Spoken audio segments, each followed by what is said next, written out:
Hello, this is Yadagiri, Triple Department, Assistant Professor in Mlritm. So today we are going to discuss about the topic AC circuits. In this AC circuits, we are going to see the different the representation of sinusoidal waveforms and advantages of AC over DC and advantages of sinusoidal waveforms over the other waveforms and average values, RMS values of AC waveforms and form factor and peak factor. So analysis of single phase circuits with the phasor representation. So that is also we are going to discuss in this section. Coming to AC circuits, 90% of electrical energy used nowadays are AC in nature because DC is also available, but 90% of sources that we are using for day-to-day life that we are used as a AC in nature. So this AC we can use it for commercial purpose, and the DC has a. So what is the AC? First we have to discuss here. So DC supply has constant. So first DC supply you can see here it is a constant magnitude. It is not changing with respect to time. It is having the magnitude has the constant magnitude. So here I will represent the diagram here. So you can see here for DC systems, the magnitude and direction will be in the same direction. That is the quantity may be either voltage or current. So that is not changing with respect to time. And the frequency of this DC current is 0 hertz because it is a constant magnitude here. Coming to the alternating current. So current which is changes periodically in both you can see a magnitude and direction. So the current which is changing both magnitude and direction, so it is changing the magnitude as well as direction. Periodically it will be changes. Such a change in magnitude and direction we can measure as cycles. And each cycle you can see here positive half cycle and negative half cycle. So this completely we can call as one cycle. So current increases in one particular direction here. Current increases in one particular direction and attains maximum value and again comes back to 0. Again in the negative of direction also it will be increased. So how it will be, the AC voltages will be generated, that will be see coming sessions. So in particular applications, in some waveforms are available in which magnitude changes but its direction is remains same here. So direction is remains the same here. So either positive or negative. So some waveforms we can see in practice, some waveforms are available in only one magnitude. So such waveforms are called as a pulsating DC. Such waveforms called as pulsating DC. The waveforms obtained as the whatever the waveform you are seeing here, that is full wave rectifier, is an example for the pulsating DC. So these are the different quantities, different waveforms, DC, AC and the pulsating AC, pulsating DC. Now coming to the advantages of AC over DC. So in DC we cannot increase the voltage or decrease the voltage, but in AC the voltages in AC system can be raised or lowered. So that can be that increases the voltage and decreases the voltage with the help of a device is called a transformer.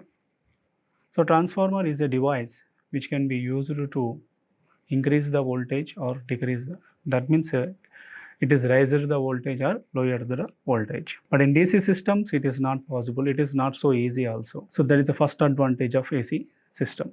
Coming to the second advantage, as the voltage is raised, the electrical transmission at high voltages is possible. So higher the voltages means lesser the current flows through the transmission lines, and less the current means lesser the copper losses. So therefore losses are reduced means the efficiency of the transmission lines will be increases. Okay, so that is the point number 2, second advantage of AC systems over the DC systems. Coming to the third advantage of AC systems over the DC systems, So it is possible to build up high voltages with the help of AC systems and high speed AC generators of large capacities. The construction and cost of such generators are very less compared to the DC system. So in the DC systems, if you are to go for the DC generators, there the constructional point of view we can see here. The construction of that DC generators is very costly compared to the AC generators. Next, coming to the next advantage, high AC voltages of about 11 kV can be generated. So that can be generated using AC systems, and that can be raised up to 220 kV for transmission purpose and sending end purpose. So if you are increasing the voltages, then the losses will be reduces, then the efficient transmission will be possible. So which can be lower down of about 400 volts also. After transmitting the voltages, we have to reduce the voltages by 400 volts at the receiving end side.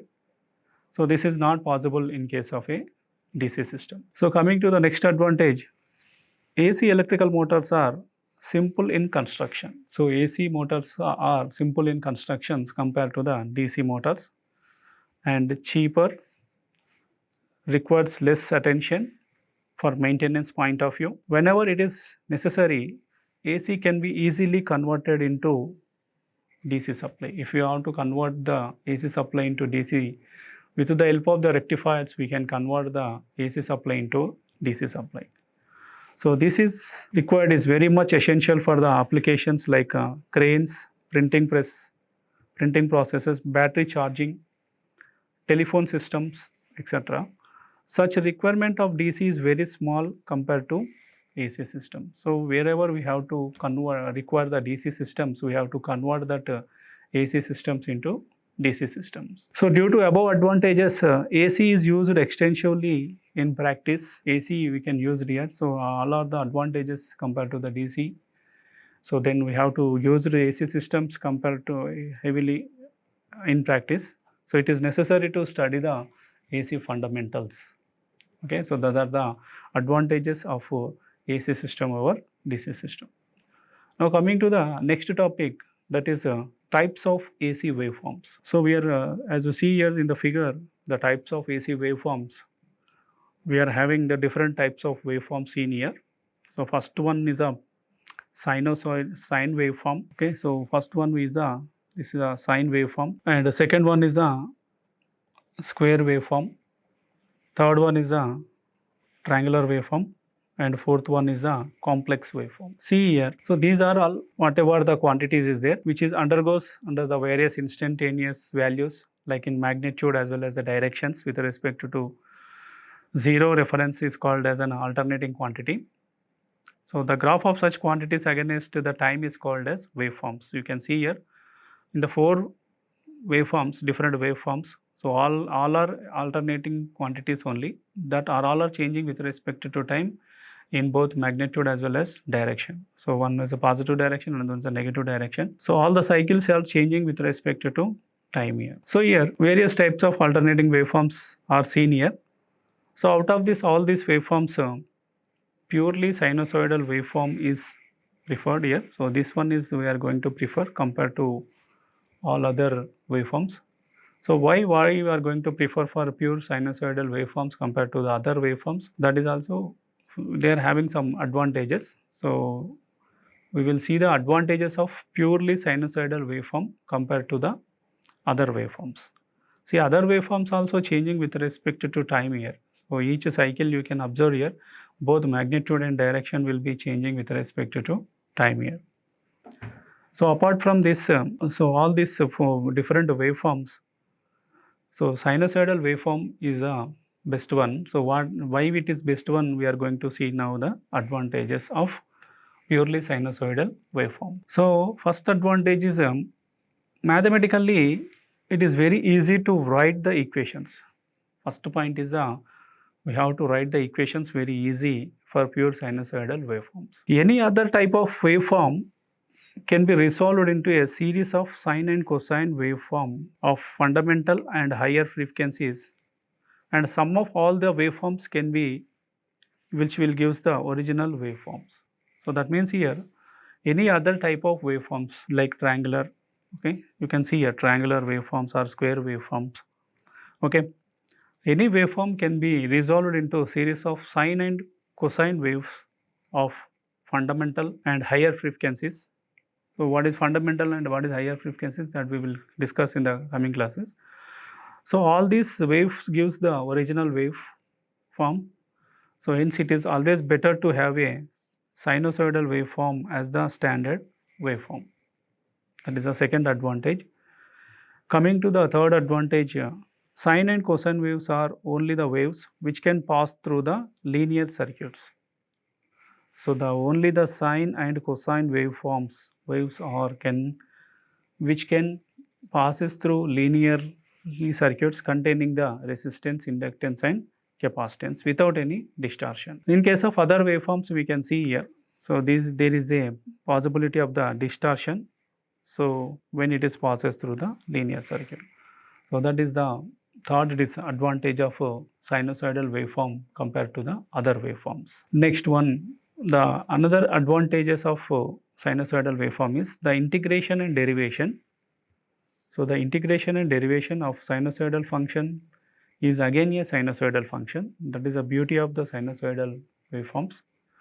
So this makes the analysis of the linear electrical networks with sinusoidal inputs is very easy. So these are the advantages of sinusoidal waveforms compared to the other waveforms. Next one, we are going to discuss about some standard terminology related to the alternating quantity. So first one in that alternating quantity is the instantaneous value. So the alternating quantity at any particular instant is known as instantaneous values. So here let us see here one waveform is there here. So this is the generated EMF which can be changes in both magnitude and as well as direction. So the instantaneous values means the value of alternating quantity. For example, let us take here E1 is the magnitude of that EMF at particular instant, or the instantaneous values of E1 and E2 at the instance of T1 and T2. So for example, you can see at the instant T1, the EMF E is the E1. That is a magnitude you can see here. This is the corresponding magnitude. And at the instant T2, the EMF, the quantity will be raised and attains maximum point here. And again at the instant it is the quantity will be decreases. So that is you can observe here from at each and every instant the quantity is at t equals to 0, the quantity is 0 here. At instant t1 the quantity either voltage or current here. So that is at that particular instant this much of the voltage or current. So at particular instant, so that means here the instantaneous values we can say that instant to instant the quantity will be changes. So the value of an alternating quantity at a particular instant is known as its instantaneous value. So that is the first definition relating to the alternating quantity. Okay, instant to instant, its value will be changes. You can observe at any instant. So coming to the next one is a waveform. So the graph of the instantaneous values, whatever the instantaneous values we have taken here. So let us take here, for example, so this is the alternating quantity. It is changing with respect to time. So instant to instant at 1, 2, 3, 4, 5. So instant to instant you can observe here at first instant, at second instant, at third instant, at fourth instant. So the quantities undergoes changes. So there the graph of instantaneous values of an alternating quantity plotted against time. So we have to plot against this with respect to time is called its a waveform. So that is the second second definition related to the alternating quantity. Next, coming to the cycle. So here the representation of set of positive and negative instantaneous values you can see here. So here instant to instant here there are 7 instants from 0 to 7. So instantaneous values of alternating quantities is called cycle. So here we can see repetition of set of positive and negative. So here it is the positive cycle and here is a negative cycle of the alternating quantity. we can set this as a cycle. So here it is a positive and negative half cycle. So this cycle will be repeats here every pi radians. So here you can see here, this is pi radians, this is 2 pi radians. So every 2 pi radians, the cycle will be repeats. So that is the cycle here. So one cycle, we can say that one cycle corresponds to 2 pi radians or 360 degrees. One cycle corresponds to 2 pi radians or 360 degrees. So that means the quantity, either voltage or current, is completes one set of positive and negative cycles. We can say that complete one cycle. So each cycle corresponds to 2 pi radians or 360 degrees. Next, time period. So time taken by an alternating quantity to complete its one cycle. So time taken to an alternating quantity to complete its one cycle is known as its a time period. So here we can see in this waveform. So the time taken to complete one cycle here. So it is completely one cycle. So the time taken to complete its cycle, it is represented as time period T. It is represented as time period T. So which can be measured in seconds. So the time taken by an alternating quantity to complete its one cycle is known as time period and it is denoted by T and it will be measured in seconds. So every T seconds, the cycle of an alternating quantity repeats. So every T seconds. So after these T seconds, again one more cycle is also repeats. So time taken to complete this complete one cycle is called as time period, which can be measured in seconds. Next, coming to the fifth definition, that is frequency. The number of cycles completed by an alternating quantity per second.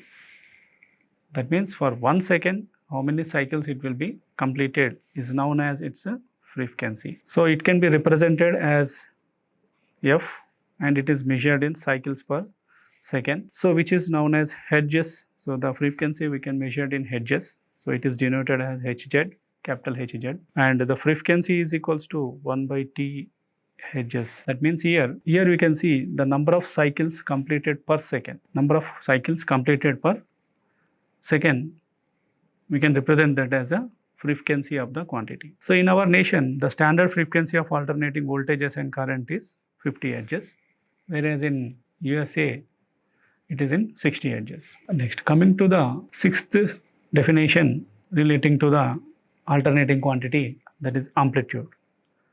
The maximum value of attained by an alternating quantity during the positive and negative half cycle, you can observe here. So this is a maximum, that is Emax or Imax. So this is the maximum in the negative half direction. So the amplitude, the maximum value attained by an alternating quantity during the positive or negative half cycle is called its amplitude. So it is denoted by either EM or IM.